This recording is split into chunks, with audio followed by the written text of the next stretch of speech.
Consequences have been severe. The CNN poll, Bill, that 62% of the people think her server is an important issue about the presidency and whether she's fit for the presidency or not.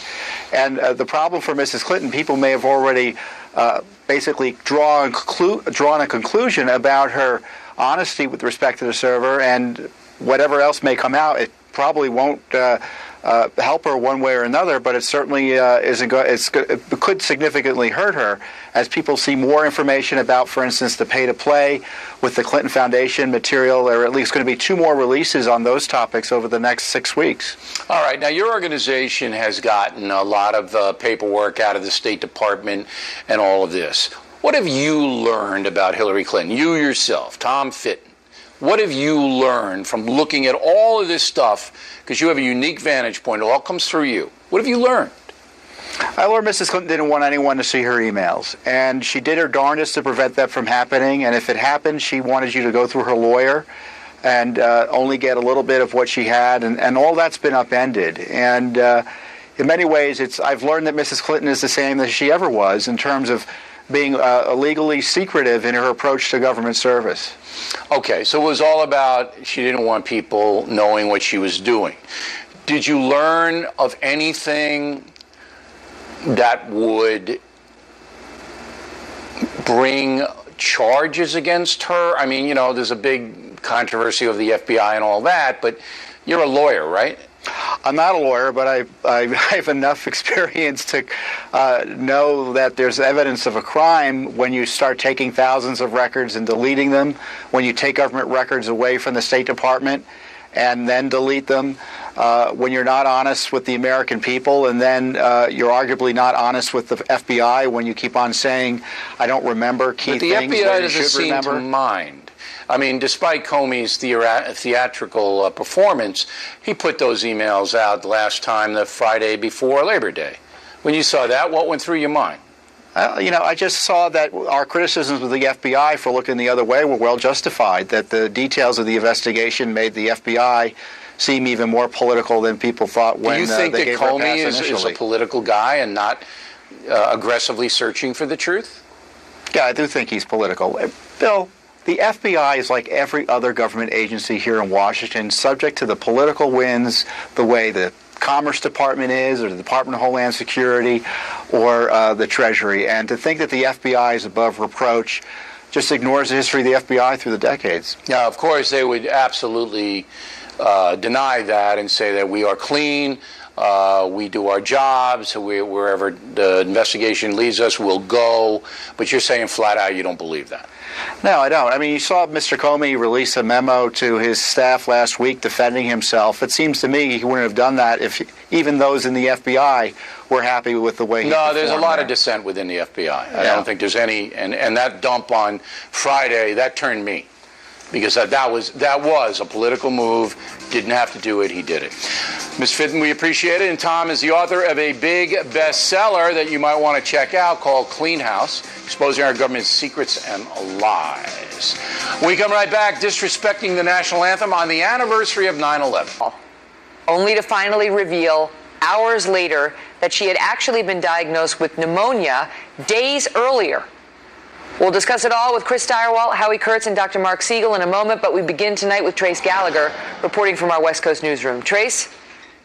Megan, Hillary Clinton now claims she thought her cough really was allergies until she got diagnosed with pneumonia on Friday morning. She never explained tonight on CNN why she didn't disclose her illness to reporters on Friday night. And even on Sunday, after leaving a 9/11 event early, collapsing, and having to be dragged into a van by Secret Service, the campaign said Mrs. Clinton was just overheated. It took several more hours after the video went viral before the campaign finally released a statement from Clinton's doctor revealing she had been diagnosed with pneumonia and was dehydrated. At that point, even a top Democrat took a swipe at the veil of secrecy surrounding Secretary Clinton, apparently lumping everything from emails to illness. Former Obama senior advisor David Axelrod tweeted, quoting, "Antibiotics can take care of pneumonia. Will show Mrs. Clinton has, quote, no other undisclosed condition."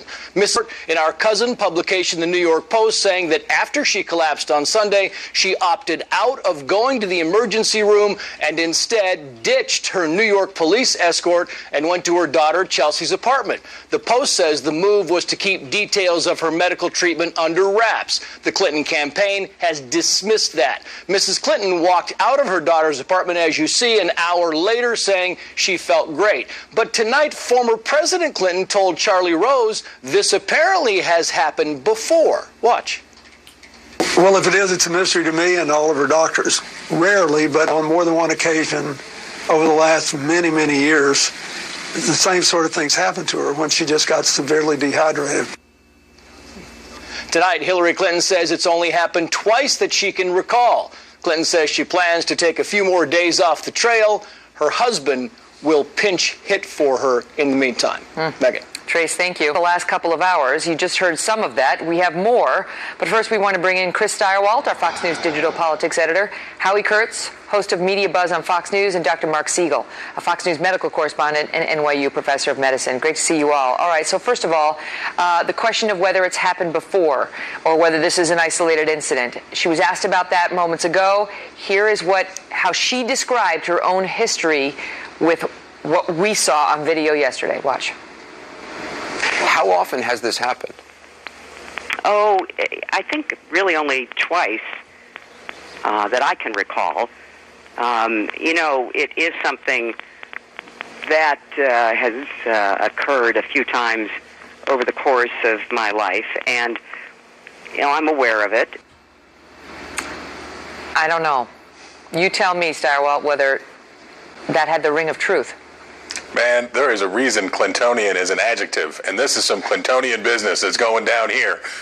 Bill Clinton says, rarely, it's so legalistic, rarely, but on more than one occasion over many, many years, so that it's open enough so that it covers all of the bases. The bases are covered, counselor. There's wiggle room at the end. So I guess I forgot about that other time I passed out. I forgot about the other time I collapsed. So the Clintons are Clintoning in full Clinton fashion tonight. Right. It just raises more questions. Have it at the ready. I mean, you tell me whether she answered more questions or created more, Howie.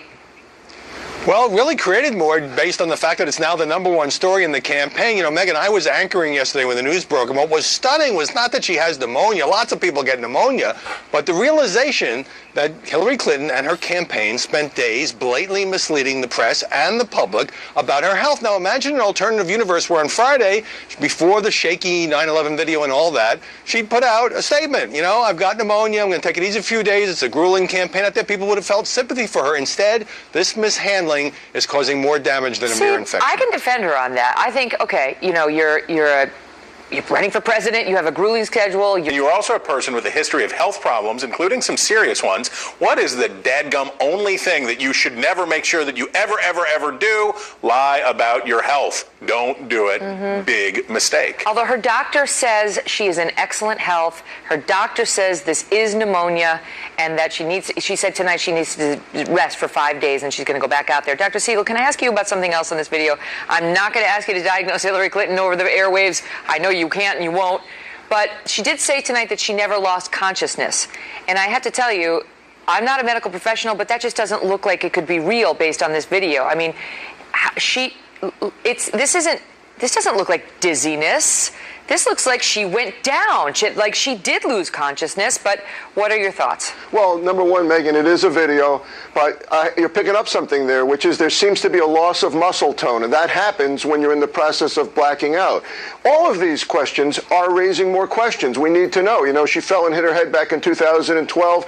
After that, I'd like to see the neurological records. I would want to see the MRIs. The less information we have, the more we're going to be prone to speculating. Howie knows how that works in the media. If we don't have the facts, we speculate. We cannot make a diagnosis here, and no doctor should. But we've seen enough. By the way, pneumonia, Megan, I don't think it's such a minor thing. You're given a diagnosis. If I diagnose somebody with pneumonia on a Friday, and pneumonia is usually a diagnosis made by a chest x-ray, you see a blotch there. An elderly person, if they had a fever, Bill Clinton says she's dehydrated. Well, wait a minute. People don't walk around dehydrated. So if you get dehydrated enough from an infection to the point where you may black out or you have a fever, Why would she be going to a memorial service? This is all questions. Well, I have another question for you on that, Dr. Siegel. If she has pneumonia, I know you can get either viral or bacterial, right? But in either one, should you be at a crowded memorial event? Should you be shaking hands with a bunch of people? Should you be hugging a little girl? Should you be going to visit your daughter with her 2 babies? Absolutely not. And by the way, you can't always tell the difference between viral and bacterial pneumonia. That's probably why Dr. Bardak put her on antibiotics. If she's coughing, if she had something on an x-ray, if she had a fever, she give her antibiotics just to make sure. No one's trying to condemn her for being irresponsible, right, with the shaking of the hands. The question is whether we're being given the straight truth about what she's actually ailing from. Wait, I want to get this soundbite in about the transparency. This is how she's trying to spin it now to put it back on Trump. Can you listen? Watch. Dragged out over a period of months. And when a politician is cornered, they try to deflect. So rather than talk more about her own health problems and the fact that, you know, that the campaign was not straight, even on the day that it happened, ditching the press pool, she goes to Donald Trump's tax records. Now, Donald Trump should release his tax records. That's a separate issue. Even Hillary Clinton's liberal allies are having trouble defending her on this one. As we saw in that Axelrod tweet. Great to see you all. Thanks, guys. Thanks, Megan. Thanks. You bet. Also breaking tonight, a late-day hearing on Clinton emails explodes into angry exchanges. What information do you believe that Congress does not have the right to see? Judge Andrew Napolitano and Larry Sabato are next on a Clinton campaign taking fire from all sides.